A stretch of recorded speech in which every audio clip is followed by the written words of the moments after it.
As Ukraine war rages, Israel grapples with fate of oligarchs. Israel is grappling with how to deal with dozens of Jewish Russian oligarchs as Western nations step up sanctions on businesspeople with ties to Russian President Vladimir Putin. 301. Jerusalem. Israel is grappling with how to deal with dozens of Jewish Russian oligarchs as Western nations step up sanctions on businesspeople with ties to Russian President Vladimir Putin. A worried Israeli government has formed a high-level committee to see how the country can maintain its status as a haven for any Jew without running afoul of the biting sanctions targeting Putin's inner circle. Several dozen Jewish tycoons from Russia are believed to have taken on Israeli citizenship or residency in recent years. Many have good working relations with the Kremlin, and at least 4, Chelsea FC owner Roman Abramovich, Mikhail Friedman, Petr Avayan and Viktor Vekselberg, have been sanctioned internationally because of their purported connections to Putin. Israel, which has emerged as an unlikely mediator between Ukraine and Russia, has not joined the sanctions imposed by the US, Britain, European Union and others. But as the war in Ukraine drags on, and other names are added to the list, the pressure is increasing. In an interview with Israel's Channel 12 TV station over the weekend, the U.S. Undersecretary of State for Political Affairs, Victoria Nuland, called on Israel to join the group of countries that have sanctioned Russia. What we are asking, among other things, is for every democracy around the world to join us in the financial and export control sanctions that we have put on Putin, she said. You don't want to become the last haven for dirty money that's fueling Putin's wars. Aaron David Miller, a now retired veteran U.S. diplomat, said on Twitter that Nuland's comments were the toughest battering of Israeli policy since crisis beginner of any policy in very long while. Israel, founded as a haven for Jews in the wake of the Holocaust, grants automatic citizenship to anyone of Jewish descent. Since the disintegration of the Soviet Union 30 years ago, an estimated 1 million Jews from Russia and other former Soviet republics have moved to Israel. In recent years, a growing number of tycoons from the former Soviet Union have joined them. Some, such as former energy magnate Leonid Nevzlin, came after falling out with Putin. Others appeared to have done so as hedges against trouble abroad.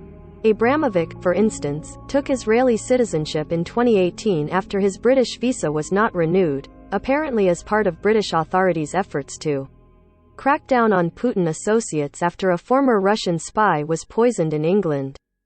Although he appears to spend little time in the country, he has bought some choice real estate, including a home in a trendy Tel Aviv neighborhood reportedly purchased from the husband of Wonder Woman actress Gal Gadot.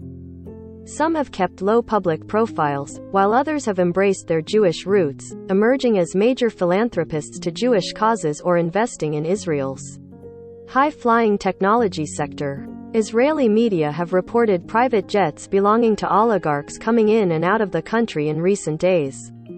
Channel 12 said late Sunday that one of Abramovich's planes had arrived, though it was unclear if he was on board. While Israel weighs its moves, Jewish organizations already are taking a closer look at their relations with Russian oligarchs.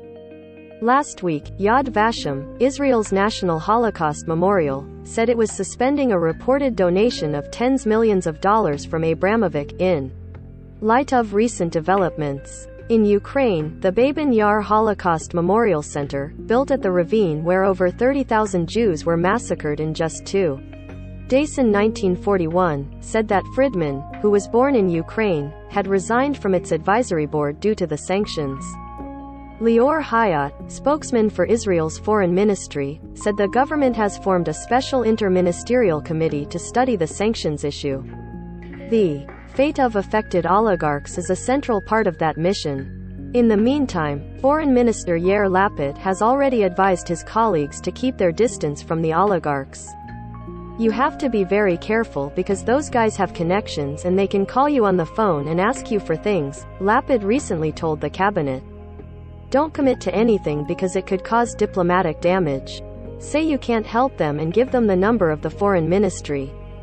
His comments, first reported in Israeli media, were confirmed by officials who attended the meeting.